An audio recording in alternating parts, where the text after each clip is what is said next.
नमस्कार साथियों, जय हिंद, वंदे मातरम। कैसे हैं आप सभी लोग। दीपक लक्ष्य यूट्यूब चैनल के ऊपर आप सभी का हम हार्दिक स्वागत करते हैं।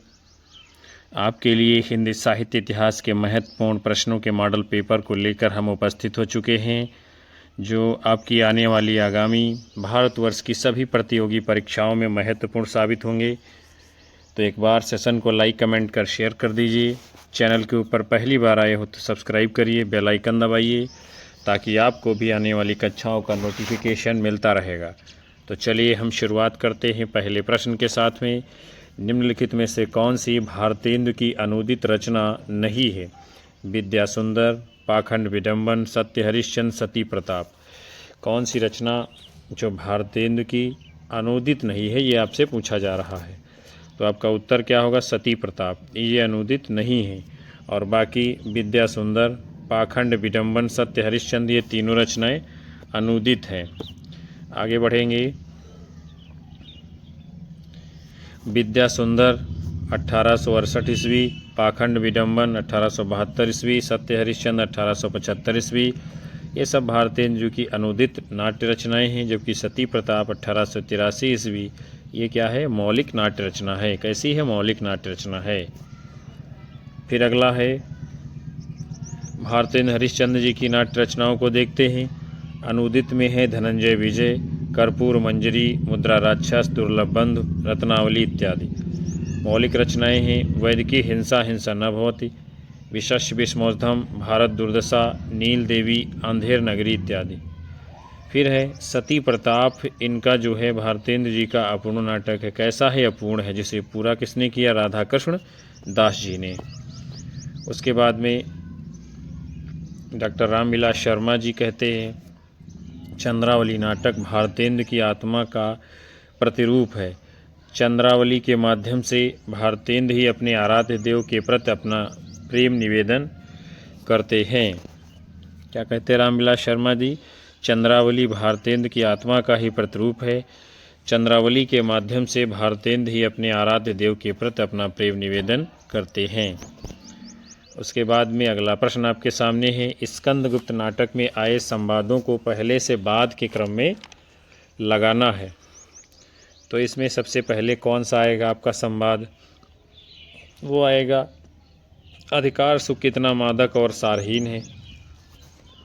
फिर उसके बाद में आपका आएगा, राष्ट्रनीति दार्शनिकता और कल्पना का लोक नहीं है। फिर आपका आएगा, केवल संधि नियम से ही हम लोग बाध्य नहीं हैं, शरणागत की रक्षा भी क्षत्रिय का धर्म है। और फिर है, कविता करना अनंत पुण्य का फल है। और उसके बाद में है, पुरुष है कुतूहल है, और प्रश्न और स्त्री है विश्लेषण उत्तर सब बातों का है। इसमें जो आपका उत्तर होगा वो विकल्प बी होगा। आपका कौन सा होगा? विकल्प बी होगा, यानी BDCAE। आगे बढ़ेंगे हम लोग। जयशंकर प्रसाद जी के द्वारा रचित ऐतिहासिक नाटक है ये। कैसा है? ऐतिहासिक नाटक है। स्कंदगुप्त प्रकाशन कब हुआ? 1928 में। इसके क्रम को हम लोग देखते हैं, संवादों को पहले से बाद के क्रम में। सबसे पहले आएगा, अधिकार सुख कितना मादक और सारहीन है। ये स्कंदगुप्त का स्वगत कथन है। फिर है, राष्ट्रनीति और दार्शनिकता और कल्पना का लोक नहीं, ये पर्णदत्त का कथन है। पर्णदत्त कहता है कि राष्ट्रनीति दार्शनिकता और कल्पना का लोक नहीं है। फिर अगला है, केवल संधि नियम से ही हम लोग बाध्य नहीं हैं, शरणागत की रक्षा भी क्षत्रिय का धर्म है। बहुत ही शानदार कथन किसका है? स्कंदगुप्त का। केवल संधि नियम से ही हम लोग बाध्य नहीं हैं, शरणागत की रक्षा करना भी क्षत्रिय का धर्म है। फिर है, कविता करना अनंत पुण्य का फल है, ये मातृगुप्त का कथन है। अगला है, पुरुष है कुतूहल और प्रश्न, और स्त्री है विश्लेषण उत्तर और सब बातों का समाधान। ये कथन किसका है? धातुसेन का। धातुसेन कहते हैं कि पुरुष है कुतूहल और प्रश्न, और स्त्री है विश्लेषण उत्तर और सब बातों का समाधान। उसके बाद में अन्य कथनों को हम लोग देखते हैं। पवित्रता की माप है मलिनता, सुख का आलोक है दुख, ये देवसेना का कथन है। देवसेना कहती है कि पवित्रता की माप है मलिनता, सुख का आलोचक है दुख। देवसेना। फिर विजय का क्षणिक उल्लास हृदय की भूख मिटा देगा, ये स्कंदगुप्त का कथन है। प्रत्येक परमाणु के मिलन में एक सम है, ये देवसेना का कथन है। लोहा बड़ा कठोर होता है, कभी कभी वो लोहे को भी काट डालता है, ये धातुसेन का कथन है कि लोहा बड़ा कठोर होता है, कभी कभी वो लोहे को भी काट डालता है। उसके बाद में अगला प्रश्न आपके सामने है, निबंध है मजदूरी और प्रेम के उपशीर्षकों को पहले से बाद के क्रम में लगाना है, यानी कौन सा पहले आएगा कौन सा बाद में आएगा। तो आपका जो है पहले आएगा हल चलाने वाले का जीवन, फिर उसके बाद में आपका आएगा गडरिये का जीवन, फिर आएगा मजदूर की मजदूरी, और फिर आएगा मजदूर और कला, और उसके बाद में आएगा मजदूर और फ़कीरी। तो इस प्रकार इसमें आपका विकल्प सी राइट आंसर होगा। कौन सा? विकल्प सी, यानी BACDE। आगे बढ़ते हैं। अगला प्रश्न आपके सामने है, अरे यायावर रहेगा याद में निम्नलिखित अध्यायों को पहले से बाद के क्रम में लगाना है। ये आपका अरे यायावर रहेगा याद, ये रचना है, इसके जो अध्याय हैं उसे क्रम से आपको लगाना है। तो सबसे पहले आपका आएगा परशुराम से तूर्खम, अर्थात डी आएगा। फिर आपका आएगा किरणों की खोज में, यानी कि सी आएगा। उसके बाद में आपका आएगा देवताओं के अंचल में, अर्थात ए आ जाएगा। फिर आपका आएगा मौत की घाटी में, यानी कि ई आ जाएगा। और फिर आपका एलोरा आ जाएगा, यानी कि बी। तो आपका उत्तर क्या हो जाएगा? DCAEB, यानी कि पहले कौन सा है? परशुराम से तूर्खम, फिर है किरणों की खोज में, फिर है देवताओं के अंचल में, फिर है आपका मौत की घाटी में, उसके बाद में एलोरा है। और आपका उत्तर होगा विकल्प बी इस प्रश्न के लिए। कौन सा है? विकल्प बी। अगला है अरे यायावर रहेगा याद। ये जो है आज्ञेय जी के द्वारा लिखा गया यात्रा वृत्तांत है। इस यात्रा वृत्तांत में चित्र की सूचियाँ, फलक सूचियाँ भी हैं। एक बार हम लोग देखते हैं अरे यायावर रहेगा याद की सूची क्या है। परशुराम से तूर्खम, किरणों की खोज में, देवताओं के अंचल में, मौत की घाटी में एलूरा, माजुली और बहता निर्मल पानी। और आगे ने एक बूंद सहसा उछली शीर्षक से एक अन्य यात्रा वृत्तांत भी लिखा है। ये भी आपको ध्यान में रखना है, ये भी क्या है? यात्रा वृत्तांत है। उसके बाद में अगला प्रश्न आपके सामने है, नीचे दो कथन दिए गए हैं, आपको उत्तर देना है। क्या है इसमें? जिस भाषा के माध्यम से राष्ट्र की अधिकांश जनता विचार विनिमय करती है वही राष्ट्रभाषा होती है। ये बात तो बिल्कुल सही है, आपको भी लग रही होगी कि पढ़ने में बिल्कुल बात ये क्या है? सही है। दूसरा कथन है, किसी राष्ट्र में सभी प्रचलित भाषाएं राष्ट्रभाषाएं होती हैं, किंतु जो भाषा संपूर्ण देश की धार्मिक, सांस्कृतिक एवं राजनीतिक परंपराओं को धारण करने में सक्षम होती है वो राष्ट्रभाषा के पद पर प्रतिष्ठित होती है। तो ये भी क्या है? बात सही है। यानी कथन एक और दो दोनों सही हैं। तो आपका उत्तर कौन सा हो जाएगा इसमें? विकल्प ए आपका राइट आंसर होगा। दोनों सही हैं, ए में है। उसके बाद में अगला है, क्या कहा जा रहा है? साकेत के वियोग वर्णन के भीतर कवि ने पुरानी पद्धति के अलंकारिक चमत्कारपूर्ण पद्य तथा आजकल की नई रंगत की वेदना लाक्षणिक वैचित्र वाले गीत दोनों रखे हैं। ये बात क्या है? सही है। अगला है, प्रेम के शुभ प्रभाव से उर्मिला के हृदय की उदारता का और भी प्रसार हो गया है। वियोग की दशा में प्रिय लक्ष्मण के गौरव की भावना उसे संभाले हुए है। तो ये भी क्या है? सही है। आपका उत्तर क्या होगा इस प्रश्न के लिए? यानी यही होगा कथन ए विकल्प होगा कि एक और दो दोनों सही हैं। उसके बाद में साकेत मैथिली शरण गुप्त के द्वारा रचा गया ये क्या है? महाकाव्य है। क्या है? महाकाव्य है। इसमें 12 सर्ग हैं। प्रकाशन 1931 में हुआ है। लक्ष्मण और उर्मिला, राम और सीता के ऊपर आधारित है। और इस महाकाव्य पर मंगला प्रसाद पारितोषिक पुरस्कार भी प्रदान किया गया है। तो ये सभी बातें महत्वपूर्ण हैं। उसके बाद में हम लोग आगे बढ़ते हैं। अगला प्रश्न है, यहाँ भी कथन दिए गए हैं, देखते हैं हम लोग। हिंदी नवजागरण में महावीर प्रसाद द्विवेदी जी के योगदान का मूल्यांकन करते हुए ध्यान रखना चाहिए कि वे किसी क्रांतिकारी पार्टी के गुप्त रूप से प्रकाशित होने वाले गैर कानूनी पत्र के लिए नहीं लिख रहे थे। ये बात क्या है? सही है कि हिंदी नवजागरण में महावीर प्रसाद द्विवेदी जी के योगदान का मूल्यांकन करते हुए ध्यान रखना चाहिए कि वे किसी क्रांतिकारी पार्टी के गुप्त रूप से प्रकाशित होने वाले गैर कानूनी पत्र के लिए नहीं लिख रहे थे। ये बात सत्य है। फिर है, सरस्वती में रचना का प्रकाशन का निर्णय करते समय महावीर प्रसाद द्विवेदी के ऊपर प्रेस मालिक का दबाव नहीं था। ये गलत है, प्रेस मालिक का दबाव उनके ऊपर था। तो यानी एक सही है और दूसरा गलत है। ये किस में है? विकल्प सी में एक सही और दूसरा गलत है, ही आपका उत्तर है। फिर अगला प्रश्न है, यहाँ भी कथन और कारण दिया गया है, कथन और कारण दिया गया है। देखते हैं हम लोग क्या सही है क्या गलत है। प्रेमचंद स्त्री स्वतंत्रता के समर्थक थे, परंतु वे विवाह को बनाए रखना चाहते थे। तो ये बात क्या है? सही है। प्रेमचंद स्त्री स्वतंत्रता के समर्थक थे, परंतु वे विवाह को बनाए रखना चाहते थे। दूसरा है, गोदान उपन्यास में महत्वपूर्ण स्त्री चरित्र सक्षम, शक्तिशाली और परिस्थितियों को अनुकूल बनाने के लिए संघर्षरत हैं। इनमें से अनेक का वैवाहिक जीवन तनावपूर्ण है, परंतु वे इसे बनाए रखना चाहती है। तो ये बात क्या है? सही है। यानी ए और आर दोनों सही है। तो किस में है आपका? ये विकल्प ए में है, यही आपका उत्तर है।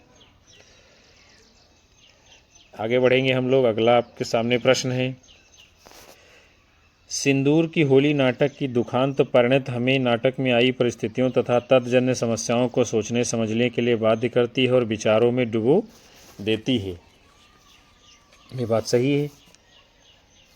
अगला है, सिंदूर की होली अद्भुत, गहन, गंभीर, सामान्य से परे नाटक है तथा उसके पात्र अत्यंत सहज हैं और स्वाभाविक मनोवृत्ति की प्रकृत भूमि पर विचरते नजर आते हैं।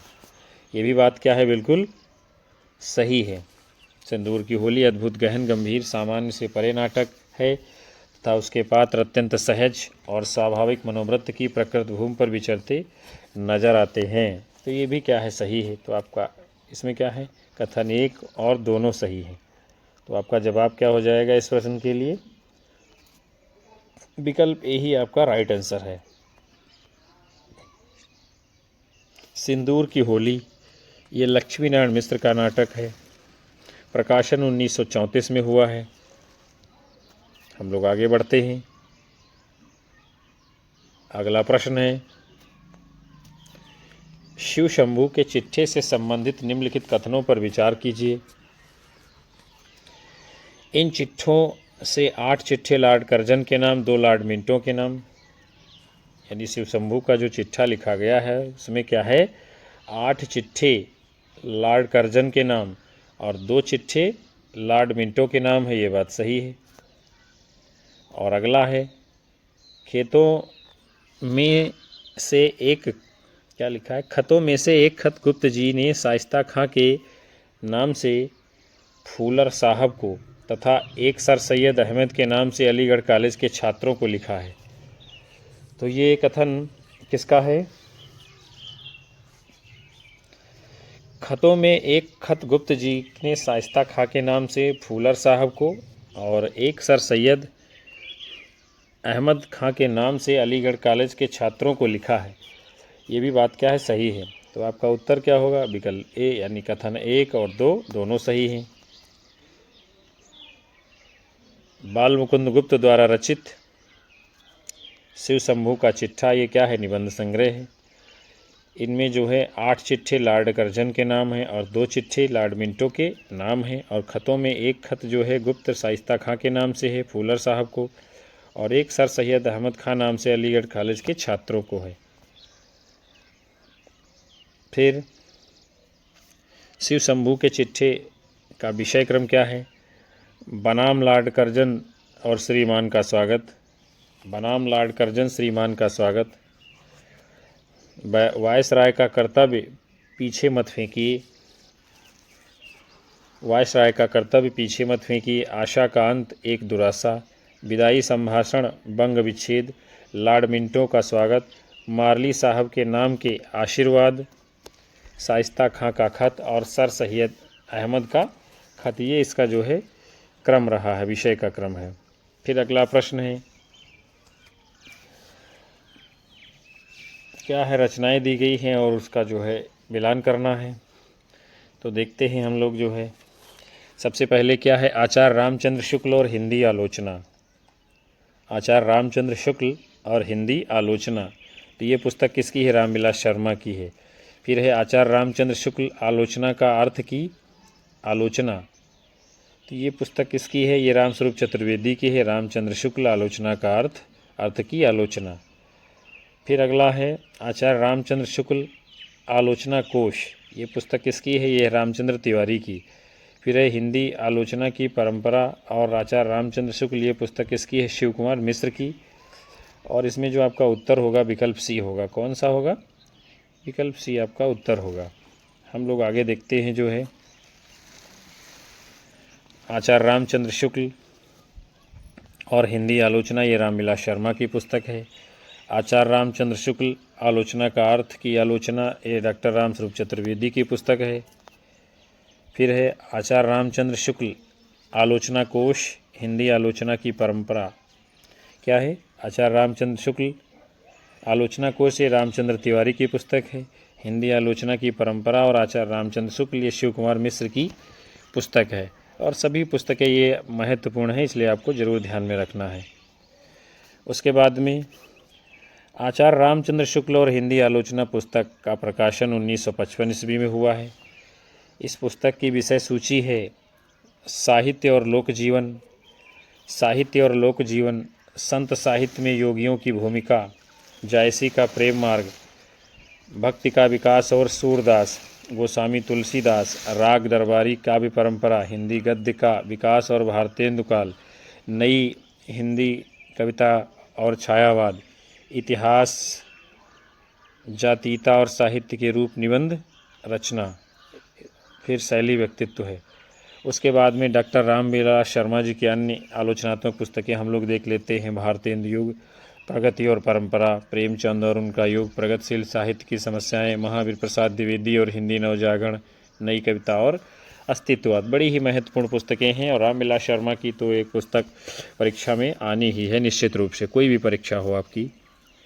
फिर है एक और द्रोणाचार्य नाटक में द्रोणाचार्य का कथन है, यानी एक और द्रोणाचार्य नाटक है, इसमें द्रोणाचार्य के कथन कौन से हैं। तो राजकी अन्न की दास्तां ने मेरा विवेक खरीदा है, ये द्रोणाचार्य का कथन है। राजकी अन्न की दास्तां ने मेरा विवेक खरीदा है। और उस दिन भूख मेरे सिद्धांत से बड़ी हो गई, ये भी जो है द्रोणाचार्य का कथन है। उस दिन भूख मेरे सिद्धांत से बड़ी हो गई है। तो ये दो कथन हैं आपके द्रोणाचार्य के। तो आपका उत्तर क्या होगा इसमें, विकल्प ए, यानी कि ए और बी आपका सही जवाब होगा। आगे बढ़ेंगे हम लोग। शंकर शेष द्वारा रचित नाटक है, ये किसका, शंकर शेष द्वारा रचित नाटक है एक और द्रोणाचार्य, प्रकाशन 1977 में हुआ है। इस नाटक में जो है द्रोणाचार्य के कथन जो हैं उन्हें हम लोग देख लेते हैं। उस दिन भूख मेरे सिद्धांत से बड़ी हो गई, राजकी अन्न की दास्तां ने मेरा विवेक खरीदा। ये नाटक दो समानांतर कथा प्रसंगों पर चलता है। एक ओर द्रोणाचार्य और एकलव्य की कथा चलती है तो दूसरी ओर प्रोफेसर अरविंद और चंदू की कथा चलती है। फिर जो है एक और द्रोणाचार्य नाटक के विषय में महत्वपूर्ण बातें हैं। पात्र हैं इसके द्रोणाचार्य, कृपी, अश्वत्थामा, अरविंद, लीला, यदु, भीष्म, अर्जुन, युधिष्ठिर, अनुराधा, विमलेंदु, चंदवादी, ये सब इसके महत्वपूर्ण पात्र हैं। फिर संवाद हम लोग देख लेते हैं इस नाटक के। द्रोणाचार्य का कथन है कि आवेश कोई तर्क नहीं होता है, कृपी जरा अपनी ओर देखो। आवेश कोई तर्क नहीं होता है, कृपी जरा अपनी ओर देखो। ये कौन कहता है, द्रोणाचार्य जी। फिर है अरविंद का कथन है। अरविंद कहता है इस तरह की भाषा का इस्तेमाल करते हुए तुम्हें शर्म आनी चाहिए। इस तरह की भाषा का इस्तेमाल करते हुए तुम्हें शर्म आनी चाहिए, ये अरविंद का कथन है। उसके बाद में अगला प्रश्न आपके सामने है। राम रावण युद्ध को रूपायित करने के लिए निराला ने क्या किया था? संस्कृत की सरल पद मैत्री का प्रयोग किया है, अधिकतर द्वितीय वर्णों का प्रयोग किया है, संस्कृत पद मैत्री नाद योजना अनुप्रास विधान पर बल दिया है, देशज शब्दों का लाक्षणिक प्रयोग किया है। तो राम रावण के युद्ध को रूपायित करने के लिए निराला ने कौन सा काम किया है? संस्कृत पद मैत्री नाद योजना अनुप्रास विधान पर विशेष बल दिया है। विकल्प सी आपका उत्तर होगा। छायावादी कवि सूर्यकांत त्रिपाठी निराला ने अपनी लंबी कविता राम की शक्ति पूजा में राम रावण को युद्ध को रूपायित करने के लिए संस्कृत पद मैत्री नाद योजना अनुप्रास विधान पर विशेष बल दिया है।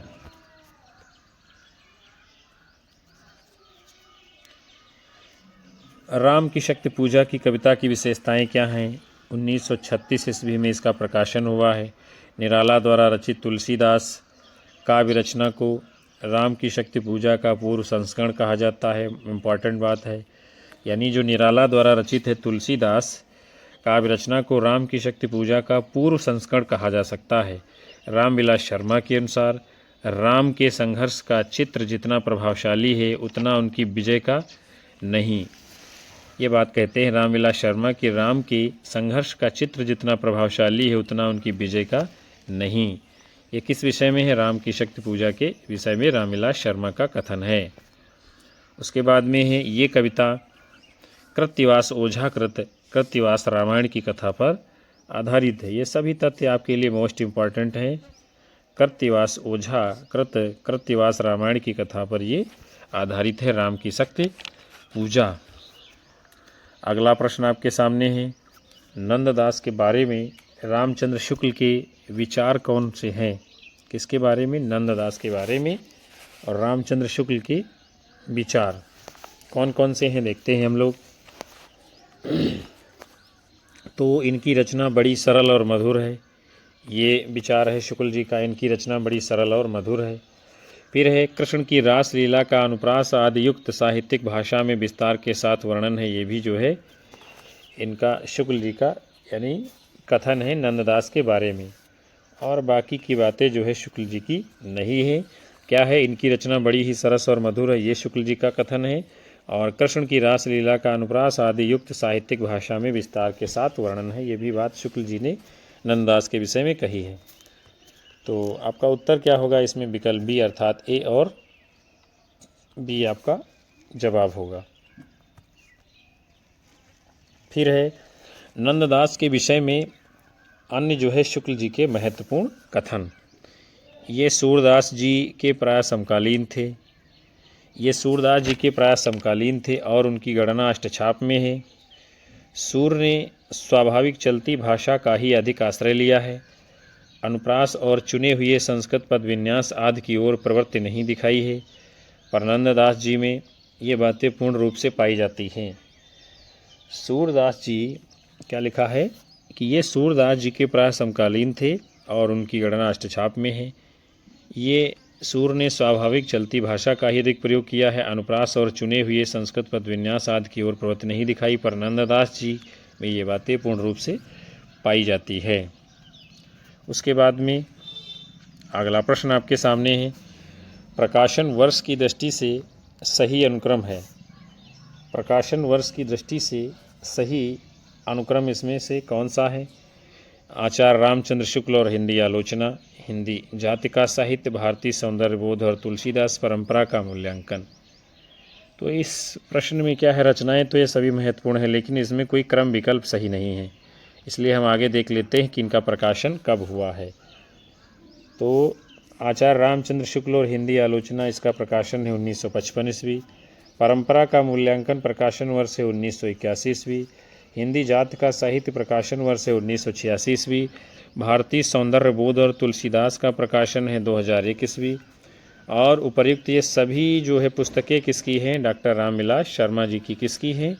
सभी की सभी रचनाएं हैं डॉक्टर रामविलास शर्मा जी की आचार्य रामचंद्र शुक्ल और हिंदी आलोचना, परंपरा का मूल्यांकन, हिंदी जाति का साहित्य, भारतीय सौंदर्य बोध और तुलसीदास। उसके बाद में रामविलास शर्मा जी की अन्य पुस्तकें और उनके प्रकाशन को हम लोग देखते हैं। प्रेमचंद 1941 ईस्वी, भारतेंदु 1943 ईस्वी, निराला 1946 ईस्वी, भाषा साहित्य और संस्कृत 1954 ईस्वी, प्रगतिशील साहित्य की समस्या 1953-54 ईस्वी, लोक जीवन और साहित्य 1955 ईस्वी सभी महत्वपूर्ण आलोचनात्मक पुस्तकें हैं रामविलास शर्मा जी की। उसके बाद में अगला प्रश्न आपके सामने है, निम्नलिखित में से कौन सी कृतियाँ आत्मकथा नहीं हैं, उसे आपको बताना है जो आत्मकथा नहीं है। तो क्या पूछा जा रहा है, निम्नलिखित में से कौन सी कृतियाँ आत्मकथा नहीं हैं।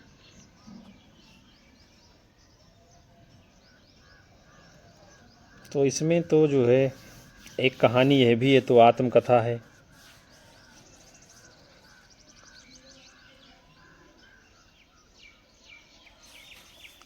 और एक कहानी ये भी आत्मकथा है, अन्य से अनन्या ये भी आत्मकथा है, और बाण भट्ट की आत्मकथा ये आत्मकथा नहीं है, और शेखर एक जीवनी ये भी आत्मकथा नहीं है।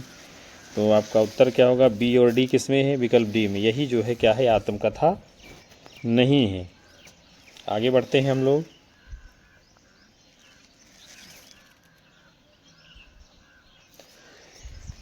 बाण भट्ट की आत्मकथा 1946 ईस्वी, शेखर एक जीवनी 1940 से 44 ईस्वी, आचार्य हजारी प्रसाद द्विवेदी और अज्ञेय जी के उपन्यास हैं। और एक कहानी यह भी अन्य से अनन्या, ये क्रमशः मन्नू भंडारी और प्रभा केतान के द्वारा रचे गए आत्मकथा हैं। फिर उसके बाद में तिरस्कृत सूरजपाल चौहान, कस्तूरी कुंडल विषय मैत्रेयी पस्पा, और आज के अतीत भीष्म शाहनी की आत्मकथा है। उसके बाद में मैंने मांडू नहीं देखा, ये स्वदेश दीपक की आत्मकथा है। क्या है, मैंने मांडू नहीं देखा, किसकी, स्वदेश दीपक जी की आत्मकथा है। अगला प्रश्न है, विद्यापति पदावली में वर्णित मुख्य विषय कौन सा है। आपको बताना है विद्यापति पदावली में वर्णित मुख्य विषय कौन सा है। रचना है विद्यापति पदावली, विद्यापति जी की है, और इसका मूल विषय क्या है, तो वह संधि भी है इसमें, और क्या है, वया संधि है, और उसके साथ साथ में अनमेल विवाह भी है। वया संधि है, अनमेल विवाह। तो आपका उत्तर क्या है, विकल्प सी है इस प्रश्न के लिए। कौन सा है, विकल्प सी। तो आप देख पा रहे हैं विद्यापति पदावली में वया संधि अनमेल विवाह है। इसके अतिरिक्त नक्षिक, सद्यः स्नाता, प्रेम प्रसंग, दूती, नोक झोंक, सखी शिक्षा, मिलन, सखी संभाषण, कौतुक, अभिसार, छलना, मानभंग, विदग्ध विलास, बसंत, विरह, भाषोल्लास, प्रार्थना, नाचारी इत्यादि भी इसके वर्ण विषय हैं। फिर है अयोध्या सिंह उपाध्याय हरिओत जी क्या लिखते हैं, क्या कहते हैं, कोकिल की कलकंठता कितनी मधुर, कितनी सरस और कितनी हृदयहानी होती है, इसका परिचय इसी से मिलता है कि जब संस्कृत के सहृदय विद्वानों को कवि कुल गुरु महर्षि वाल्मीकि की वंदना के लिए जिह्वा खोलनी पड़ी, तब उन्होंने यही कहा है कि कृजंत राम रामेति मधुर मधुराक्षरम। क्या कहा है, कृजंत राम रामेति मधुर मधुराक्षरम। फिर भारती के वरद पुत्र विद्यापति की लोकोत्तर रचनाओं का परिचय देने, उनके माधुर्य प्रसाद, सरसता और मनोमुग्धकारिणी की व्याख्या करने के लिए उन्हें मैथिल कोकिल कह देना ही पर्याप्त है। ये भी किसने कहा, हरिओत जी ने। भारती के वरद पुत्र विद्यापति की लोकोत्तर रचनाओं का परिचय देने, उनके माधुर्य प्रसाद, सरसता और मनोमुग्धकारिणी की व्याख्या करने के लिए उनको मैथिल कोकिल कह देना ही पर्याप्त है। तो प्रिय साथियों, हम इस महत्वपूर्ण सेशन को यहीं पर विराम देते हैं। हमें उम्मीद है ये सेशन आप लोगों को पसंद आया होगा। लाइक करिए, अपने साथी मित्रों में शेयर करिए, नए हैं तो चैनल को सब्सक्राइब करिए, कक्षा को आप लोग हाइप अवश्य किया करिए। और आप सभी का धन्यवाद, हार्दिक आभार। जो अंत तक आप सभी लोग सेशन को वॉच करते हैं। हम मिलेंगे आपको पुनः से अगली कक्षा में, तब तक के लिए नमस्कार।